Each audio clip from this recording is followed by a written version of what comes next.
Welcome to podcast episode number 17 of the ISPC Tailboard Talks. I'm your host, Mark. Along with me is my co-host, back from a little hiatus, Mr. Jerry. How you doing today, buddy? I'm good, man. Good to be back. You've been quite busy without me. Yeah, we did a little swing to Alaska last week, so we caught a couple folks up there and had some interesting conversations. I guess I never really thought about it, but Alaska is not your average workday when it comes to the electric utility industry, for sure. I mean, some of the things that they got to go through to get work done, you just kind of shake your head and you never really think about it. You know, even something as simple as, hey, I need a transformer over here. A lot of times it's not, hey, just put the thing on the truck and drive it up there, right? It's there's places they got to go by air and so on. So it was a pretty interesting conversation. Yeah, and sometimes days are a lot longer than you think too. So yeah, absolutely. I mean, linemen are used to working like long hours, but when the day is 23 hours. Yes. Yeah. That makes something. That's a whole nother animal. Yeah. And cold as well. We had some, I think one morning we got up and headed to the training building. It was -2. So. Yeah, I'm good. I'll stay in Louisiana. There's cold and then there's cold. Well, I say that. Yeah. I say that I was out. I was in Colorado and ended up with 34 inches of snow for the first snowstorm of the season in Metro Denver area, and it shut down all of the interstates and everything, and reminded me why I like living in the South. So, all right. So today's podcast, we got a very special guest coming up just in a little bit that we'll get to, and looking forward to some conversations with him. And so today, our title of our podcast is Safety, the Human Factor. We'll talk a lot about that as we go through the next hour here or so. But, again, looking forward to touching on that. And those of you listening will probably recognize the voice of our guest today. If you've been to any incident prevention conference, in the last 8 years or so, 7 years. The guy's got a very distinctive voice and he's got a very good message, and he puts it out there. And if you haven't heard it or seen it, you'll get to see a little bit of it. But I'm sure he'll be in Charlotte at the Incident Prevention Show in April. Charleston, I'm sorry. Yep. I knew it started with a C. In Charleston. And if you missed that one, you can always pick up the Incident Prevention magazine, some bi-monthly, I believe. Yep. And it's absolutely free. Some of the best information for our industry, bar none, in that magazine. It's digital. It's hard copy. Guys, go ahead, and I'm sure we can find out from David how to sign up to subscribe to get that magazine or that issue digitally and hard copy wise. But it is a phenomenal piece of literature for our industry, and I'm really excited to hear what David has to say. So before we do all that, I got to tell you, today's show brought to you by T&D PowerSkills. These days, safety and training managers are challenged with the task of controlling their line worker training programs. And it all comes down to control. If you have control of your message, if you have control of your delivery, and if you have control of your costs, you will have a very effective training program, one that you can send the guys home safely at night. So if you want to know all about T&D PowerSkills, look us up online, tdpowerskills.com. Take control of your line worker training program, and if you log in and go use the referral code Tailboard 2024, TAILBOARD 2024, you'll get an exclusive podcast listener 5% discount if you decide to go with T&D PowerSkills as your training program. And you can always look me up online, Jerry at tdpowerskills.com. Shoot me an email. I'll be happy to talk to you about it. Yeah, man. Perfect. Actually, I've gotten several, being on the road and the last few months, I've gotten several compliments from people who have used our program recently, who picked it up recently, and those who've been using it for a long time, and they've both said the same thing. This is the most effective training that we've implemented in our apprenticeship program. It's just phenomenal. I'm a fan. I'd be a fan if I didn't work for them. So Yeah, man. All right. In our ISPC Tailboard Talk topic today, we're going to touch on human performance. I know this is near and dear to our guest's heart today as well, so I'm sure he'll have some things to add when we get to that point. But I kind of just wanted to talk about some of the core principles of human performance, right? And so we'll touch a little bit on those along with a couple other things, and then we'll get into talking to Dave today. So, And it seems to be a word that's used a lot, and it covers quite a broad topic. So let's narrow it down a little bit, Mark. yeah, you're right. I think, depending who you talk to, people may have different feelings on human performance. But, I think the first thing is that we need to understand is people are fallible, right? We're going to make mistakes. Doesn't matter how much you try. I have heard the senior leaders in organizations say that we can eliminate every mistake and incident. It's just not going to happen, right? People are going to make mistakes. And so once we recognize that, and the other thing that's interesting to point out is a lot of times the mistakes come from our most experienced workers. And I have some theories on that. I'm sure Dave does.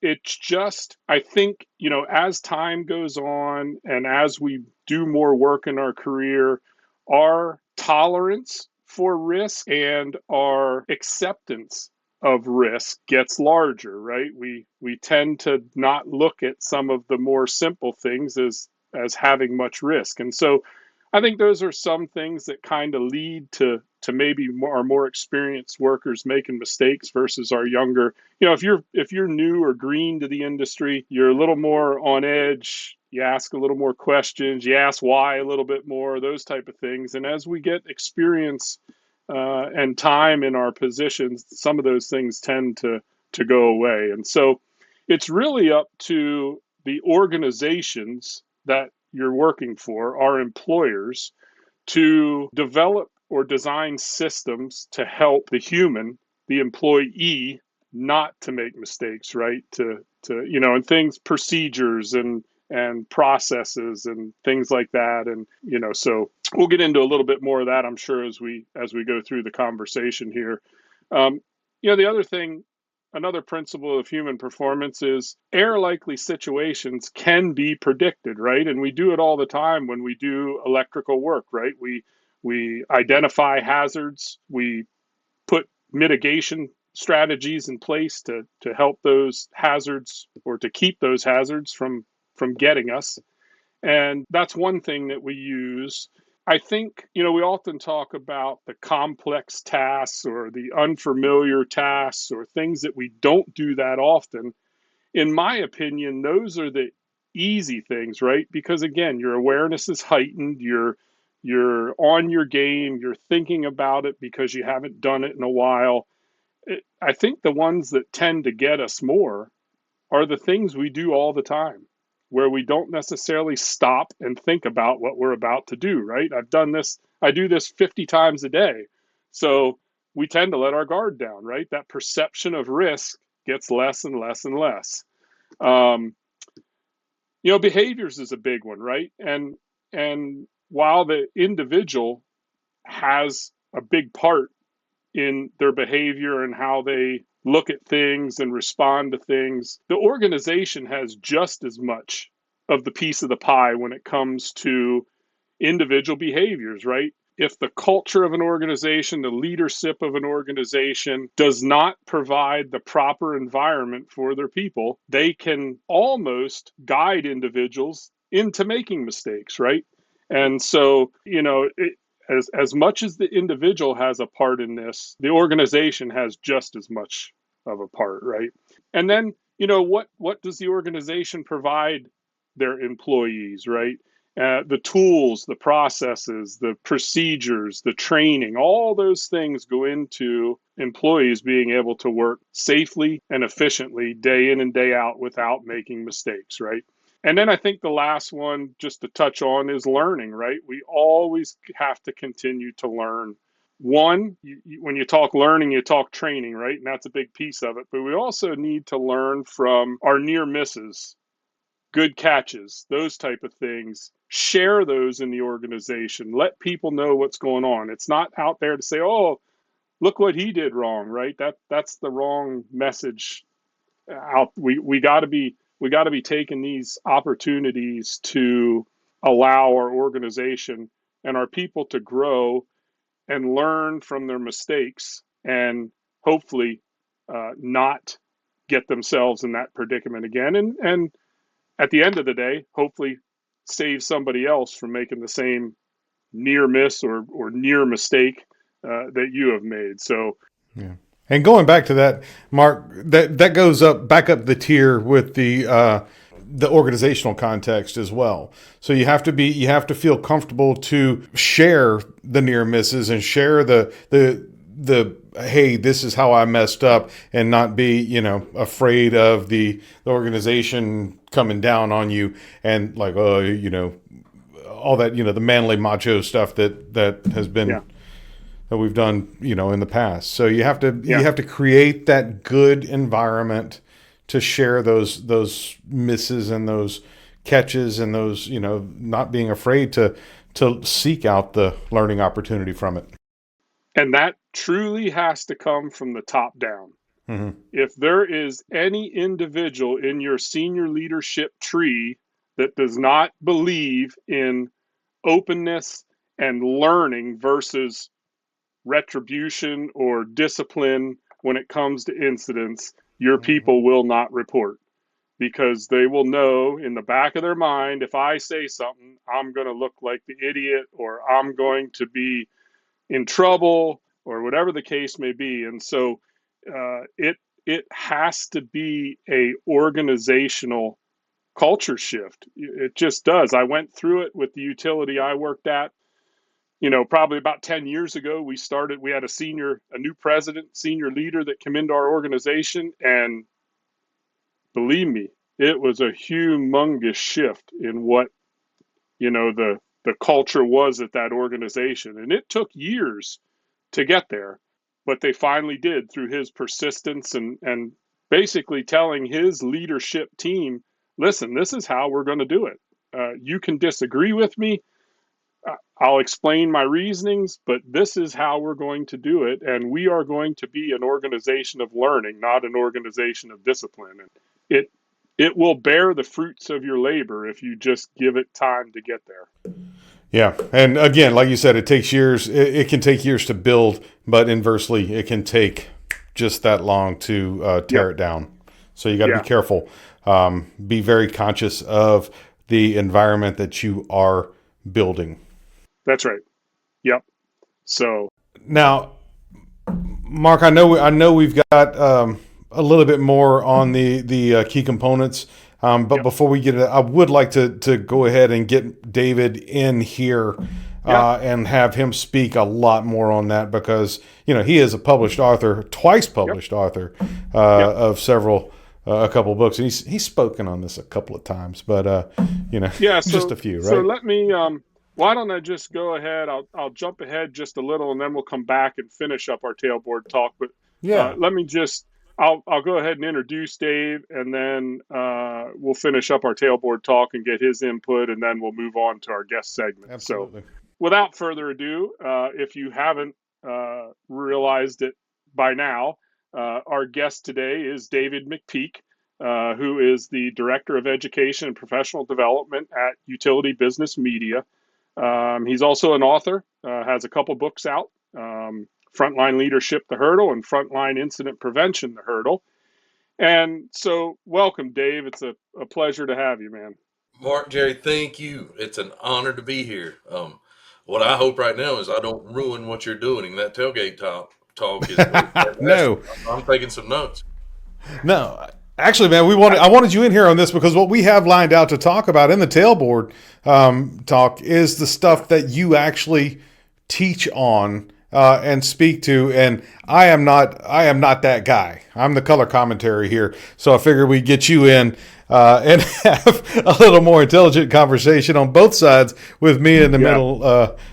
As the color commentary sandwich on this, so yeah. because you guys know what you're doing. Yeah, so I guess before we go on to some of the key components there, Dave, is there anything you kind of want to add to the what I call the core principles of human performance? You covered them really well. The thing I would say, human performance, I always caution people with a couple of things. Number one, if your culture's not right, you said it, human performance is not going to work. Yep. And then number two, the other thing, I don't want to call it a mistake because people do it with good intentions, but we overcomplicate it and we make it some big, huge, impossible program to implement. And we get into statistics and things that don't appeal to the frontline workers. And that's one of the things in everything that I try to do. It's got to appeal to the frontline workers. And so the way I very simply like to explain it is it's twofold. From a organizational perspective and a leadership perspective, I like to say it's lead people, not robots. And that's a great way to think about human performance because we've historically, if we're honest, treated people like robots. We assume we can program them, i.e., tell them what to do and they're going to listen to us. That's not right. Nope. And we assume that when they're performing whatever task it is they're doing, that they're not going to make mistakes. You explained that well, Mark. They're going to make mistakes. We make an average of 5 mistakes an hour, according to a lot of studies. Most time they're insignificant mistakes. We're not aware we're making them, but they're there. Yep. And so I like to say that we have to lead and protect people rather than managing robots and pleasing systems. And we'll talk about that pleasing systems concept in a minute. So that's Yep. the first part. Then the second part is, so now if I'm a worker, if I'm the person doing a task, I've got to understand and realize not that I can make a mistake, I'm going to. Mm-hmm. And so what am I going to do to protect myself?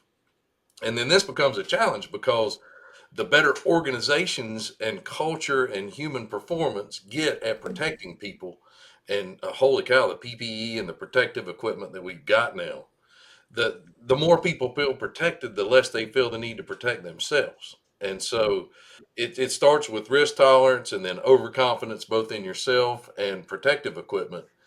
And so that is, to me, one of the more important parts of human performance is people using those tools, valuing those tools to protect themselves from their mistakes. Couldn't agree And more. personally, I think 5 mistakes an hour is rookie numbers. I mean, I've got a way higher record than that, but Yeah. Yeah, most of us do. Okay. So the second part of the tailboard talk, I just wanted to touch on some key components that we use to help stop or reduce incidents, those types of things. Obviously, you got your job briefings. I think I've kind of had the opportunity to work with some companies around job briefings, and I think it's one of the tools that could be one of the best tools we have at our disposal to keep us and our coworkers safe, and we don't use it how we should be using it. And I'm not going to get into a lot of that. I'm not going to go down that rabbit trail too far, but I think too often the job briefing is seen as checking the box, right? Something I have to do because my company tells me I have to do it. And that is the total wrong outlook. This job briefing should be looked at as, if I do this properly and conduct this properly, nothing's going to happen to me, right? I'm going to recognize the hazards that are there. We're going to put proper tools in place to mitigate them. We're going to keep ourselves from having those incidents jump up and bite us.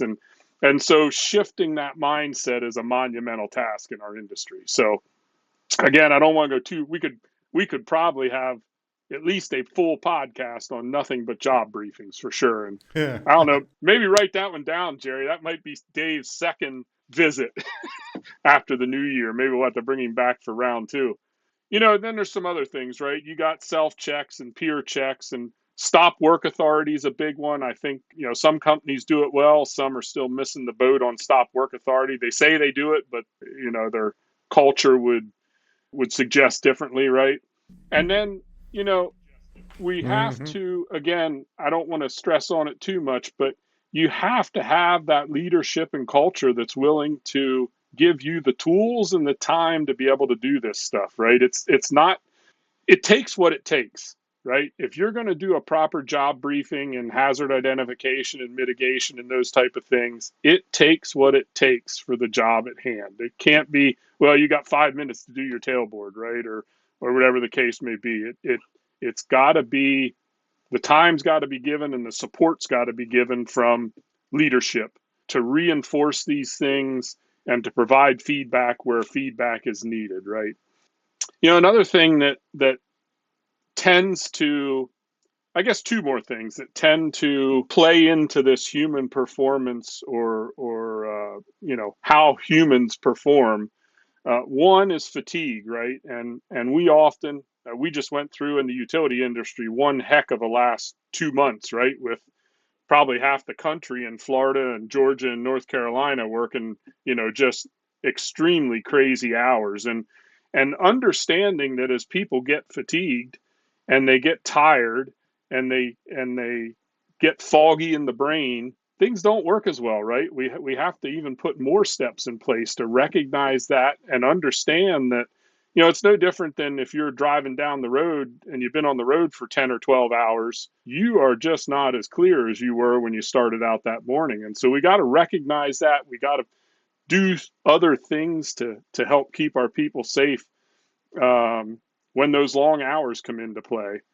And then probably the last one I'll just touch on is training and competence, right? We need to make sure our people are properly trained, not only in our job, what we do, our craft training, right?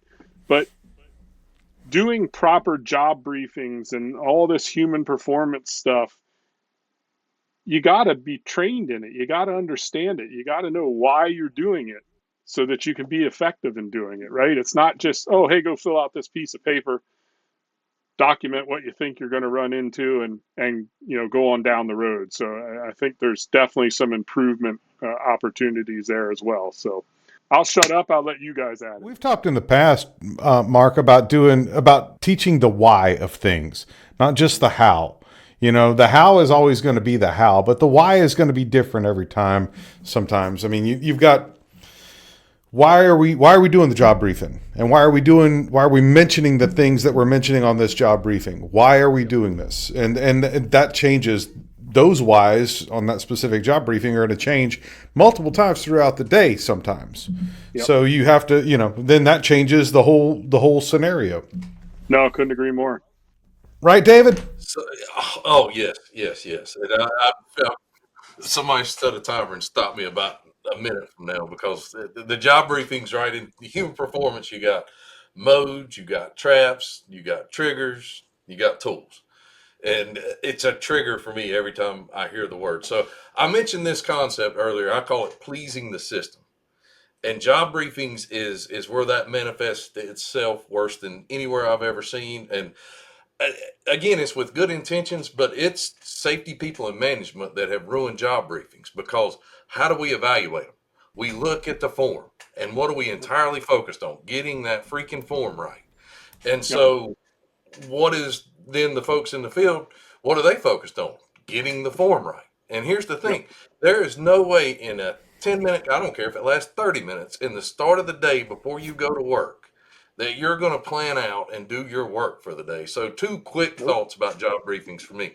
Number one, I don't want to say completely forget about the form. If you got to fill one out, fill it out, document it as appropriate. But that's not even, who cares about the form? A sheet of paper has never saved somebody's life. And so focus on it as a communication tool. And communication needs to result in mutual understanding. And so if you've satisfied yourself that there's mutual understanding at the end of a job briefing, it's a good briefing. If you've satisfied yourself you got the form right, it's not a good briefing. Yep. And then the other thing is, make sure you supplement the pre-job briefing with another HP tool, 2-minute drills. I like to call them huddles. And so, when we're switching tasks, when there's short delays, minor changes, huddle up real quick. The example of a football team, they huddle. What are we going to do for the next 4 seconds of our life? We need to huddle more and talk about how we're going to protect lives.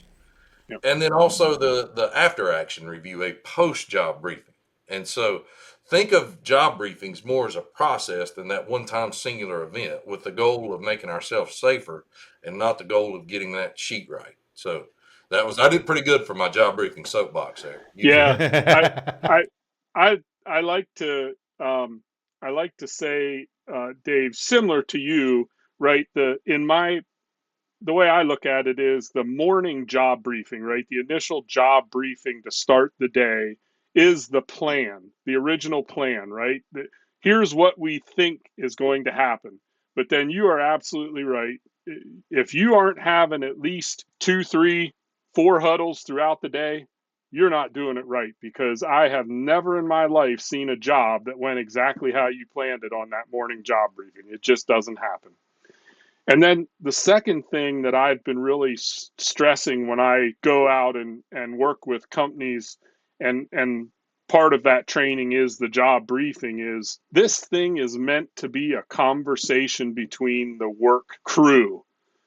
If your organization, if you have a crew lead sitting in a truck filling out the tailboard, or filling out the tailboard before you leave the shop in the morning, or any of the above, if you are not all standing in a group, meaning if you're doing the job briefing, you shouldn't have 2 or 3 of your workers prepping work and getting things ready, right? And you shouldn't have people doing other tasks when you're doing the job briefing, right? And I even go as to far, I started to have people, my opinion, if you almost ought to define who's going to do the tasks before you even talk about the job briefing and the hazards. Because for me, if I'm leading the job briefing, I'm going to say, Dave, today you're going to be working in the bucket today. What's some of the hazards you're going to encounter? And let you tell me what you think you're going to encounter. You're the one that's going to do the work, not me, right? And then the rest of the group can chime in. Oh, well, don't forget about this, Dave, or did you consider this, and those type of things. And then, okay, Dave, now that you got your 3 or 4 hazards that you may run into, what are you going to do to protect yourself? And then let the rest of the group chime in. And that really gets that conversation going. But the one biggest thing it does for me is, as the crew lead, now I know if Dave's in the game today. I know if your brain's in the game. I know what kind of sort of mood you're in for the day. Are you all there? Are you ready to do that work? And so those are just a couple things that I tend to preach and try to get people to work towards. Yeah, because the other thing about that, if you've got one person writing and reading the job briefing, as a lot of people like to phrase it, that's one person's risk tolerance. That's one person's work methods. That's one person. So I couldn't agree more about the group conversation. I love rotating the responsibility around. Yep. Just getting people involved in that job briefing. So much power. And we've, OSHA says 1910-269, right? The employee in charge must conduct a job briefing. And so when I do training, I spend a lot of time helping people define that word conduct. A lot of people take that to mean I have to do it. And you do have to make sure it's done 100% for sure. But if you're I would argue, right? If you're the only one talking and you're the only opinion that's on that sheet of paper, don't even bother with the job briefing. I mean, yeah, I couldn't agree more. That to me, that statement is, you just need to, as the lead, make sure that it's done and done properly. Right. And you can conduct it just by standing there watching it happen. It's no different than a conductor in an orchestra, right? He isn't playing the instruments or singing or doing whatever. He's just making sure everything goes correctly and make sure they get to the end goal. And that's all this is, right? I don't like that word conduct either. I wish they would change that word to something else. Is responsible for making sure it's done properly, or something to that effect. Facilitate. Yeah, that's another good one. So lead, not lead. In this industry, it kind of works because we work a lot on conductors. And what's a conductor? Yeah. Right? It gets electricity from point A to point B. Good way of thinking about the job briefing. You're getting the work plan from point A to point B. So it is a good tool. Yeah. All right. Well, hey, that was probably one of the best tailboard talks we've had in a long time. So appreciate your input, Dave. And I was going to say, it's not because I'm back. You had some good stuff too. Hey guys, just All a right. reminder, this podcast is brought to you by T&D PowerSkills. You need good training and you need control of that good training. So you can't just throw training up in the air and it'll magically hit everybody and everybody will know everything just from osmosis. You need good training. So we have good training. T&D PowerSkills is a comprehensive 78-unit curriculum designed with the adult learner in mind. Control your message by customizing the program to meet your needs and your training requirements. Control your delivery with the flexibility to scale from a single unit for refresher training to a fully DOL certified 8,000-hour apprenticeship program. And control your costs. Flexible delivery models scale from companies with just a few crews or a few linemen to large utilities and contractors with 1,000+ line workers. And we do have some of those. To learn more, all you got to do is visit us online, tdpowerskills.com. Shoot me an email, Jerry at tdpowerskills.com, Jerry at tdpowerskills.com. tdpowerskills.com. Use the referral code Tailboard2024. Get an exclusive podcast listener 5% discount. Guys, I'm telling you, once you see this program and see how it fits and see how it takes all the adult learning principles in mind and uses them all properly, you can't beat this program at all. And you control everything. So that makes it even more exciting to me. So come check us out, man. tdpowerskills.com. So now back to it. Thanks, Gary. Yeah. So now let's jump into our guest segment. So we already introduced Dave. Everybody knows who Dave is. But I guess to dive a little further, Dave, tell us a little bit about your career path to where you're at today. What was that journey like for Dave? Like most people, I never had any aspirations, thoughts, or ambition to be in safety. I got appointed there, and so Okay. I worked for a large electrical contractor. Long story short, I worked in the fleet department. The guy at the time that was the vice president of fleet got promoted to the executive vice president and brought me with him and put me in the safety department. Had no clue what I was doing. Tried to learn as much as I could pretty quickly. But we're really in that process where I found my niche was when I started doing training. And so a lot of people don't believe me about this, but if you ever met me in just in a private, personal kind of environment, I'm a very quiet, shy person. Um, and I literally, the first time I ever stood in front of a group and started doing training, in the back of my mind, I was standing like, who is this guy? And I, so, and I found out that I really, really, really enjoyed that. And so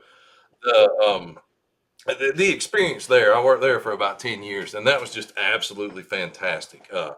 That was at Pike Electric. Love Pike, great organization. They get into a whole lot of stuff from engineering all the way through construction and procurement and whatever else, and a bunch of different customers, do a lot of different kind of work. So it exposed me to a lot of things about this industry. A lot of things. I kept learning what I didn't know. So that was a real good learning path for me. And then this opportunity at UBM, Utility Business Media, presented itself. And it's really just such a blessing to work for that organization. It's an organization that its whole goal really is education, networking, and information for the utility industry. So we from the CUSP certification to a couple of magazines, our IP conference, the forums that we do. I run the Incident Prevention Institute, which is the education arm of that. And so I love that organization. And the reason I love it is not so much because of the organization, although I love the people there. It's the community and the network of folks that come to our forums, come to our conferences, the folks that have the CUSP certification. I've never seen a group more interested in sharing and learning and networking from each other. And it just, I almost say, and it's critical, I'm largely responsible at the conference for lining up our educational agenda and whatnot. And I say it as a joke, but I think more education goes on in the halls and at break than does in the breakout sessions. It's just truly amazing to watch the people that come there, how willing they are to share and learn. So uh, that excites me, and I love what I do, and I love just watching people grow and learning things. Yeah. Especially more the soft skills, life skills kind of thing.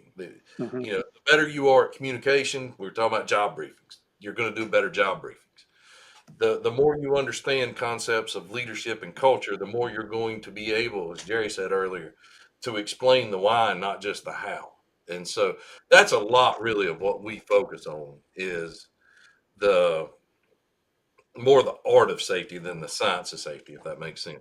Before we kind of go down the road of UBM and IP and that type of stuff, I'd like to dig a little bit more in there. But as you mentioned in your introduction, you got a couple books out there. And so tell us a little bit about those, maybe what led you to, because I'm sure it's not an easy task. I've never written one. Maybe I will someday. I don't know. I don't know if I have enough information to put in a book. Maybe I do, but it's so what led you? I know a lot of people do it. A lot of people in our industry have taken the time to write a book, and tell us what led you there and kind of what they're about. And that's got to be like nerve wracking. That's got to be asking the prettiest girl to dance. I mean, seriously, you're setting yourself up for rejection. Well, you got to know what you're doing, man. Yeah, for sure. So it's like, when you take a test, I always say this because I do a lot of preparation for some certifications, and I always tell people the hardest question on the test is when you're done and it says, would you like to submit? So writing a book is actually very easy. Would you like to publish is where the challenge is, right? And so just in all the training I do and some of the stories you share with people, so people had mentioned, hey, you should write a book sometime, and I never really took that serious. And then, I just started thinking about, again, our goal, education and networking Hmm. and information and sharing. So in addition to the magazine, some people like to listen to podcasts, some people like to read, some people like virtual training, whatever else. And so both those books are really highly derived from our frontline training program. And it's just kind of another way, either before or after, during class, to get that same information out, just in whatever format that people want it. And then the Hmm. first book was fairly successful, and it was focused a lot on leadership. And then my passion, obviously, is safety. And so that was where that came from. Both the books, at a high level, have the hurdle in the title. It's Frontline, our frontline program, the hurdle, or Frontline Leadership, the hurdle, Frontline Incident Prevention, the hurdle. That's the title of the book. The reason for that is leadership, safety leadership, combine those two. Those are hard things, right? And there's specific things associated with them, like coaching feedback, dealing with difficult people, leading change, whatever those things may be, that are hard. So things that are hard, I like to define as hurdles. And then if you think about getting over a hurdle in track and field, and I love this analogy, if you go stand still in front of a hurdle and try to jump over it, it's not going to happen. It's either going to be very hard, or depending on how high the hurdle is, you're not going to get over it. What's really important is the run up. And so in terms of leadership and safety, to a certain extent, that run up is creating culture and developing relationships. The better you do those two things, the easier it is to get over those hurdles. And so in a one sentence summary, that's what's in the book, is the run up to the hurdles. Hmm. Create culture, develop relationships. Get those two things right. Everything else you do will fall into place. If in the absence of those, the wrong kind of culture, a toxic culture, the absence of relationships, negative relationships, it's almost impossible to be an effective safety leader. You mentioned a little bit about what utility business media does. Maybe just give an overview of kind of what they provide the industry, right? And what all's out there. I know they do a lot of things and so on. And then after that, we'll kind of dive a little bit into IP and what goes on there. So, Sounds good. So, the first thing is three magazines, and they're all free. So there's Incident Prevention Magazine, there's Utility Fleet Professional Magazine, and then there's a new one, a Utility Security Magazine. And really, I it's kind of like Jerry said earlier, right? I agree. Even though I work there, I'm going to say, like, I would read that. I read it before I worked there. Matter of fact, Mm-hmm. hmm. I was on the editorial board. I loved it so much. There is a lot of good stuff in there. Hmm. Just the folks that volunteer their time to write the articles and whatnot. So that's part of what utility business. A big part is those three magazines. the IP Utility Safety Conference and Expo twice a year. It's just a great event for truly education and networking. I mean, if you haven't been to one, come to one, try it out. I just guarantee you'll love it. You both speak at it. It speaks to the quality of speakers we have, and it's just an amazing event. So that's twice a year, and then the education we do through the Incident Prevention Institute.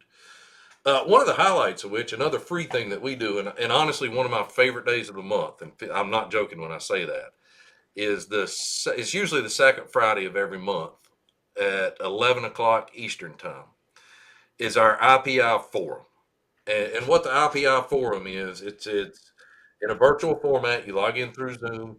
We provide a panel of subject matter experts, and it literally is just people come, and if you've got anything you want to know about the utility industry, what's going on, standards, regulations, challenges, leadership, safety, how to ground a transmission line, technical, non-technical, we get into a lot of stuff, and our panel, the subject matter experts that volunteer their time for it, and I really can't thank ISPC enough. That's a big part of that, and so you, Jim, Matt, Mac, just volunteering your time.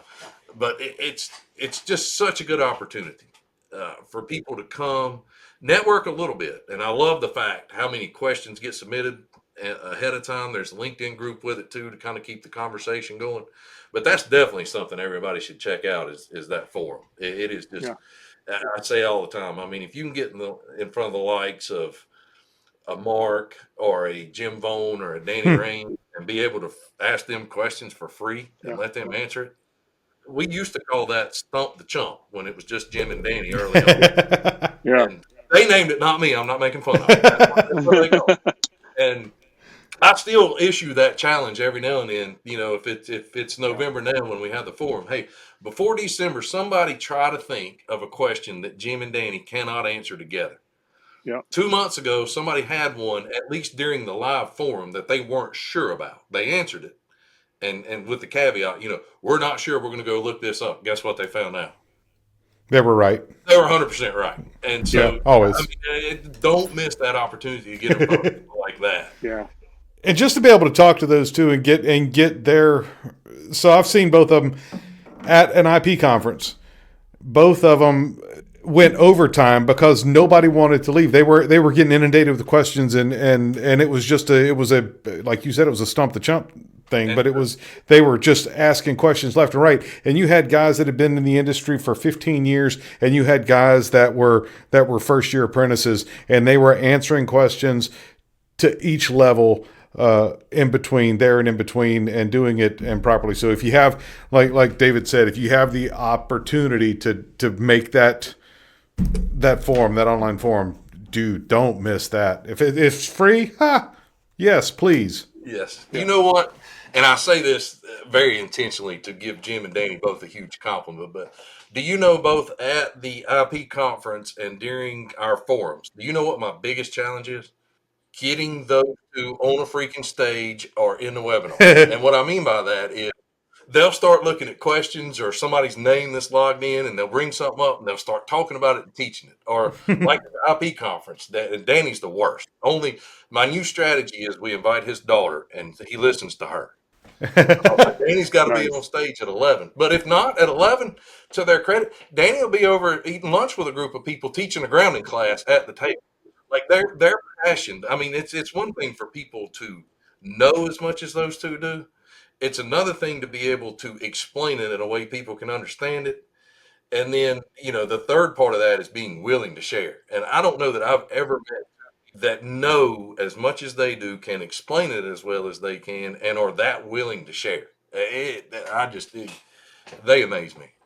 But yeah, sometime try that. Just get those two supposed to be on stage, like at a conference in front of 300 or 400 or 500 people, and let them eat lunch at a table with some people that are going to ask questions, and see if they're on stage at 11. It's herding cats, man. Yeah. I guess we've kind of touched on both what UBM and incident prevention does. What else, I guess, from an educational or a professional development standpoint, I guess what steers IP and UBM? Like what because all right, you put on the conference and you have some of the educational stuff, but like, what's kind of steering the ship, to I guess ebb and flow with the industry because things change and so on. So what's that mechanism look like from your standpoint as far as keeping, I guess you could call it keeping relevant in the industry? I don't want to insult our organization, but I don't know that it's our organization that does that well. It's the community that we serve that does that well. And Okay. back to, I mean, so they're so willing to share and tell us what they need, what they want, and I mean that part of that community is who contributes to IP Magazine, who does the presentations at our conference, who participates in the forum, both as panelists, subject matter experts, and as the participants. So Hmm. we rely heavily on that community. So in the Incident Prevention Institute, where we do all of our education, the highlight of that institute is our frontline program, and it's available online, in person, hybrid, a lot of different, but it covers, is really broken out into 3 modules, and they're structured in this order for a reason. And I said it already. So the first one's leadership, culture sort of things. The second one is human performance. And then the third one we call incident prevention, named after the magazine, but really safety, not safety in the sense of grounding in the technical aspects, but safety in hazard recognition, risk tolerance, using the hierarchy of controls, my favorite tool personally, Hmm. um, that sort of thing. And so it aligns with the body of knowledge for the CUSP program. And that's kind of where it originated. But more importantly, a huge part, it's named Frontline. Our target audience is really those people conducting, as we mentioned earlier, the job briefing, right? That Yeah. employee in charge. People call them different things. But to me, that is a key role in an organization. And it's a disservice because not just in the utility industry, but construction as a whole, what you find is you get, in our case, somebody that's a topped out line worker, and they get then a promotion, and now they're the crew leader. Now they're going to be a 4-person. And the training they get literally is, here's a different color hard hat, the keys to a truck, and an iPad. Good luck tomorrow. Yep. And by the way, the 3 or 4 folks that used to be on your crew that were your peers and your buddies, you're now their boss and they hate you. And I mean, you talk about setting somebody up for failure. So that is Hmm. really one of the huge, in terms of education, the gaps that we really try to fill. And I can't tell, I can't tell you how many grown adults we've had cry in class, just thank us for the training. Wish I'd have had this to start. Had a couple of people call break one time. They're like, I gotta go apologize to my crew. And I'm like, no, that's not what we're here for. It's not that you've been doing Yeah. it wrong. But it's truly amazing when the culture from 20 years ago, that real sort of, I'm the boss, you listen to me, I work from the neck up, you work from the neck down. That's the way people learn to lead. And so when they Hmm. Hmm. get appointed to a leadership role, that's the way they think they have to lead. And it's the only way they really know how to lead. And Yep. so just exposing them to different leadership styles and strategies and seeing the light bulb goes off, it is honestly, that's one of the things that makes me the happiest, when you can truly tell that somebody's being impacted and just thinking a little bit about, this is worth listening to, this is worth trying. And Hmm. then what really gratifies me more than anything is when people come back and they're, I use this, it's really working well at work, but man, that stuff, like I'm using it to teach my teenager to drive, or I'm using it with my friends, or I'm coaching this sports team. That's when people are really truly like valuing it, and it's Hmm. not just something that they have to do now. And when you get to that point, that excites me so much. So that's what I am by far most passionate about, is just not the art of safety, like I said, not the science of safety, Hmm. and, and really helping people grow their skills in that, because it's safety is something we're all pretty darn good at to start with. That's what I say. Educate, empower, enhance. That's a lot of what we try to do. David, you said like these guys come to you after, their first conference and getting this information and learning how to be a leader, and they're so relieved. It's because they've had these guys' lives put in their hands, and they have no clue how to make sure they go home at night. Right. So you're handing these guys, not only do you get this truck and this clipboard and this iPad and a different kind of hard hat, you get these 5 guys or 10 guys, you get their lives and put in your hands too. And that, to me, that doing that without training, or without some form of guidance or leadership from above is just insane. Yes, and Jerry, I mean, great point, because if I'm responsible for your safety and I don't know any other way to do it, what am I going to do? I'm going to micromanage the crap out of you and make sure you get everything right. And I'm going to make all the decisions for you. Again, this concept of I'm treating you like a robot, right? And I do it with good intentions. And it really, like I said, I mean, when you freeing may be the wrong word for it, but it really is freeing to people to understand, because most people don't like to micromanage other people, and very few of us situationally maybe like to be Well, we don't have the time to micromanage with all the other stuff that you got to do. But it's what you gravitate towards if you don't know better. Like, right. To your point, I care about you. I want you to go home.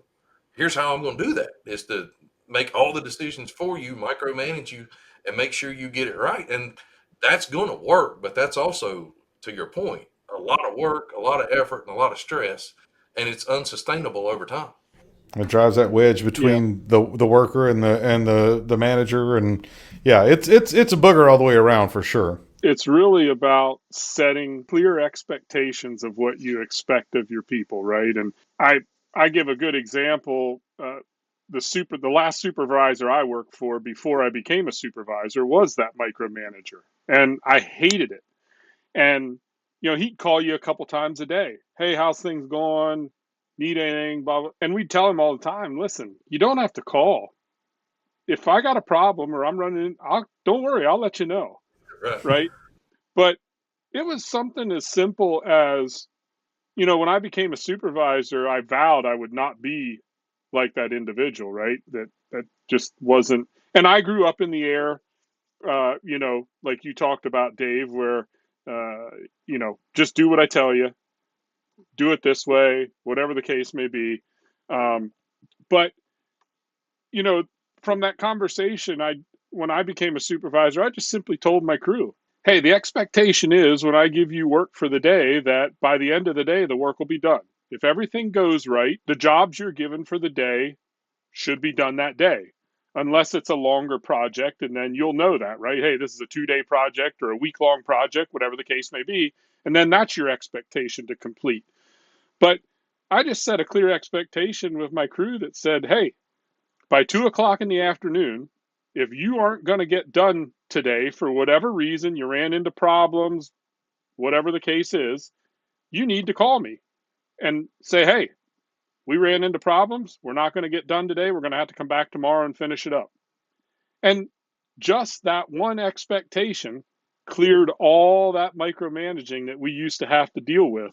And to Jerry's point, I can't even fathom how somebody has enough time in a day as a supervisor in the utility industry to micromanage people. Like, I'd have less hair than I do have. I don't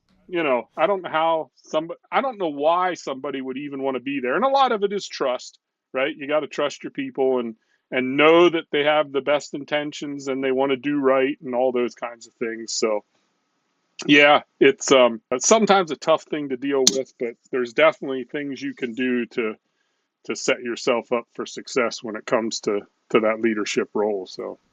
Yeah, and we're definitely going to need to bring David back again to get more in depth, a little more in depth on the hurdles and the books, and how to get all the good stuff. Speaking of the books, how does someone order a book if they want to know more? If they want to preempt our next podcast, David, how do they find your book? So books plural. Where you find everything in today's world on Amazon. Or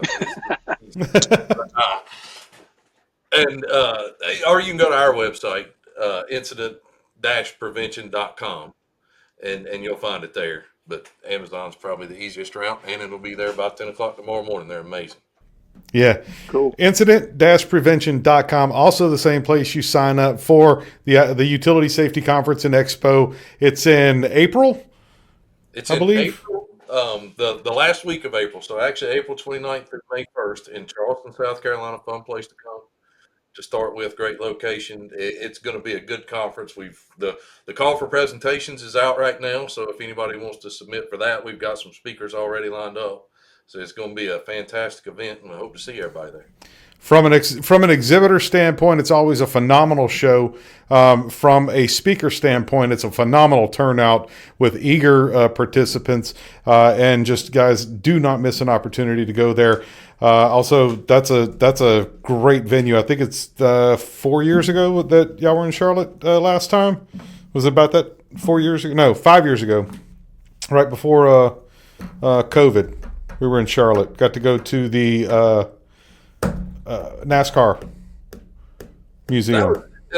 So we're in Charleston this time. Or Charleston, Charleston. 4 years ago. And we did the reception was at the NASCAR Hall of Fame. Everybody enjoyed it except me. I'm not one. I say in all my training, A, B, C, D, E. Accused of complain, defend, deny, make excuses, never do that. But the simulation where you got to race the car, mine was broken. And I kept finishing last place. And so I didn't have as much fun as everybody else did at the reception. But that was a good conference and definitely one of our, I thought, really good reception. And I know I sound like an idiot saying Charlotte. I just got back from Charlotte, which is why it's still in my head. So, the first three letters right anyway. Yeah. So, guys, once again, David, thank you for hanging out with us. We'll have you back soon for the next one, man, and really get into the books a lot more. Once again, this podcast, brought to you by T&D PowerSkills. Take back control of your training message, your delivery, and your cost. 78-unit curriculum designed with the adult learner in mind. Control your delivery. Know when they're going to get it, how they're going to get it. Control your message. Know what you're teaching them, what you want them to learn, and the consistency of what they get. Also, and control the cost.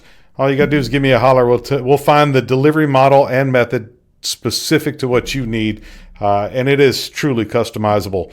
tdpowerskills.com. Check us out. Also, in closing, the views and opinions shared in this podcast are the personal viewpoints of participants and may not necessarily reflect the stance of the Institute for Safety and Powerline Construction, T&D PowerSkills, and its staff. It is highly advised to consult your company management before implementing any actions or policy changes. Please support the sponsors bringing this content to you. And for more episodes of the ISPC Tailboard Talks, subscribe in your favorite podcatcher and be sure to leave a review. We would absolutely love to hear from you. Send questions, send comments. Let us know if you have questions that you would like addressed, especially with our guests. Yeah, Dave, appreciate your time today. It was great. We will absolutely have you back. I got about 3 topics on my head that I think we can run with. So we'll absolutely do that. We appreciate your time, taking some time out of your day to visit with us. My honor. Thank you for having me. So yeah, you've already admitted willingness, man. You're done. Yeah. I can't wait to come back. This was fun. Thank you both. Yeah, no problem. Again, till next time on ISPC Tailboard Talks. Thanks everybody for listening. I guess too, I never did it before, but if you're interested in some other things that ISPC provides, you can check us out at our website as well, ispconline.com. And just like T&D PowerSkills, we'd love to hear from you and see how we can help you with your safety and training efforts at your organization. So again, thanks Jerry, thanks Dave. It's been a pleasure, and we'll catch you next time on ISPC Tailboard Talks.